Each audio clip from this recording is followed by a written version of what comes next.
Hai Champions, jumpa lagi dengan Mr. Kiki. Mr. Kiki berharap kalian semua dalam keadaan tubuh yang sehat dan tetap semangat untuk belajar. Pada saat ini kita akan lanjutkan pelajaran tematik kita. Apakah kalian sudah siap untuk belajar? Apabila sudah siap, yuk kita belajar. Muatan PPKN bersatu untuk menciptakan lingkungan bersih. Sebagai bagian dari masyarakat yang tinggal dan hidup berdampingan, kita perlu bekerja sama demi terwujudnya persatuan dalam keberagaman yang sesuai dengan nilai-nilai Pancasila Sila Persatuan Indonesia. Salah satu sikap bersatu yaitu bersatu menjaga kebersihan lingkungan agar terwujud lingkungan yang asri dan sehat bagi kepentingan bersama. Ya, kalian bisa lihat contoh gambarnya.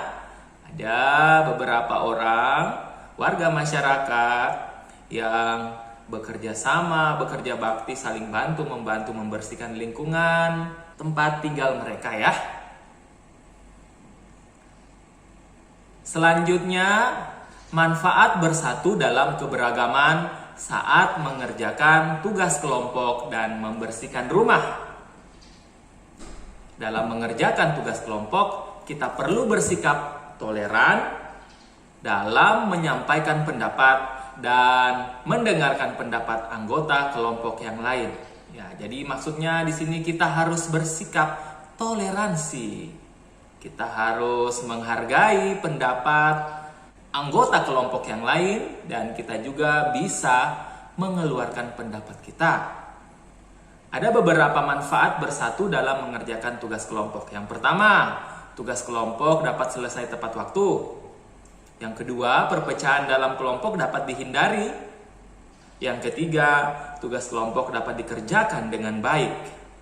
Dan yang keempat, menciptakan keakraban antar sesama anggota kelompok. Lalu, di rumah kita pun perlu bersikap toleran dengan menghargai setiap anggota keluarga. Kita harus bisa menghargai ayah, ibu, kakak, ataupun adik kita dan semua anggota keluarga yang ada di rumah. Saat rumah kotor, kita perlu bekerja sama membersihkannya dengan seluruh anggota keluarga.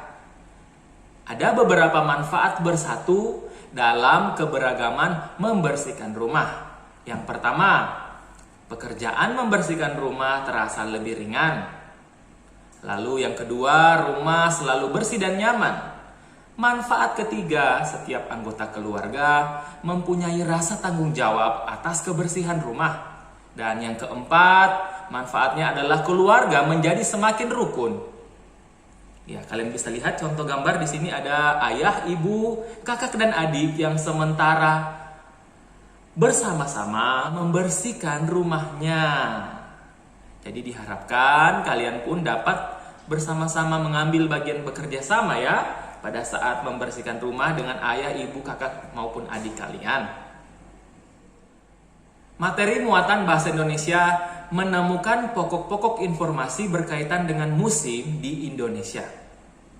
Untuk mengetahui pokok-pokok informasi, bacalah teks dengan cermat dan tandai kosakata yang penting. Lalu kita dapat menuliskannya kembali menjadi sebuah kalimat yang berisi informasi dari teks tersebut. Mari kita baca dulu teksnya berjudul Musim Hujan dan Musim Kemarau di Indonesia. Posisi geografis Indonesia berada tepat di garis khatulistiwa. Garis khatulistiwa adalah garis hayal tengah bumi. Salah satu dampak dari posisi tersebut, dalam satu tahun, Indonesia mengalami dua musim, yaitu musim kemarau dan musim hujan. Musim hujan ditandai dengan banyaknya jumlah curah hujan yang terjadi. Jumlah curah hujan rata-rata yang turun di Indonesia mencapai 1.600 mm per tahun. Musim hujan di Indonesia terjadi sekitar bulan Oktober sampai bulan April. Musim kemarau merupakan salah satu musim yang terjadi pada negara yang memiliki iklim tropis. Musim kemarau ditandai dengan jumlah curah hujan yang sangat rendah. Pada musim kemarau, hujan jarang turun. Musim kemarau di Indonesia terjadi sekitar bulan April sampai bulan Oktober. Jadi setelah membaca teks yang berjudul Musim Hujan dan Musim Kemarau di Indonesia, kita pun dapat mengambil pokok-pokok informasinya, lalu kita buat dalam sebuah paragraf menggunakan bahasa kita sendiri. Maka informasi dari teks yang berjudul Musim Hujan dan Musim Kemarau di Indonesia adalah seperti ini. Posisi geografis yang berada di garis khatulistiwa menyebabkan Indonesia mengalami dua musim, yaitu musim kemarau dan musim hujan. Musim hujan ditandai dengan banyaknya jumlah curah hujan mencapai 1.600 mm per tahun yang terjadi sekitar bulan Oktober sampai bulan April. Musim kemarau ditandai dengan jumlah curah hujan yang sangat rendah yang terjadi sekitar bulan April sampai bulan Oktober. Muatan SBDP, karya seni dengan teknik aplikasi.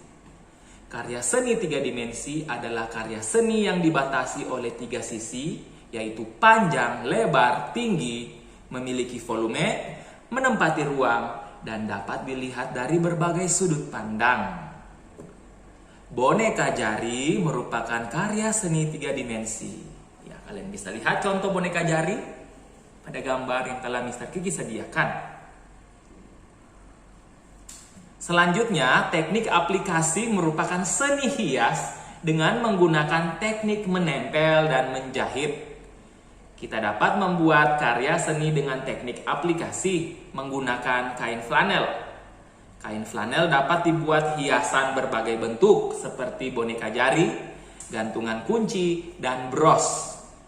Oke, kalian bisa lihat di sini berbagai karya seni menggunakan teknik aplikasi ya. Pada gambar kalian bisa lihat boneka jari, kalian juga bisa lihat gantungan kunci dan juga bros. Oke, jadi seperti itu ya pembelajaran kita pada saat ini. Semoga kalian dapat mengerti dan bisa bermanfaat bagi kalian. Pesan Mr. Kiki agar kalian tetap semangat untuk belajar, tetap menjaga kesehatan, dan juga tetap menjaga kebersihan diri dan kebersihan lingkungan tempat kalian tinggal. Sampai jumpa pada video-video pembelajaran selanjutnya ya. Thank you for watching and God bless you. Bye.